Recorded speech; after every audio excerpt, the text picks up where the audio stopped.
দেখ দেখ, এই 100 টাকা নোট কালকে একটা ছেলে এসেছিল দোকানে দিয়ে গিয়েছে। এটা নিয়ে মোদী সরকার নতুন বের করে, দেখ তো টাকাটা চলবে? হ্যাঁ চলবে।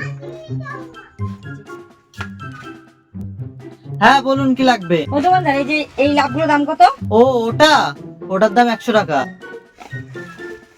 আর এইটার দাম কত? আর এটার দাম হলো 200 টাকা। ও, 300 টাকা হচ্ছে। ঠিক আছে, দিচ্ছি, দাঁড়ান, এখানে রাখি। হ্যাঁ, এই যে। এটা আবার কেমন টাকা? এসব চলবে না। কি বলেন, টাকা চলবে না? এটা মোদী সরকার নতুন বের করেছে 100 টাকার নোটগুলো। কোথা থেকে কিসব টাকা নিয়ে এসেছেন? মোদী সরকার কোনো টাকা বের করিনি। আপনার টাকা নিয়ে আপনি ফুটে যান। না না, দেন, আমাকে কালকে দিয়ে গেছে একটা কিট কার্ড আর ডিয়ারি নিয়ে গিয়েছে, বলেছে মোদী সরকার এবছর পুজো নতুন বের করেছে। চলবে না।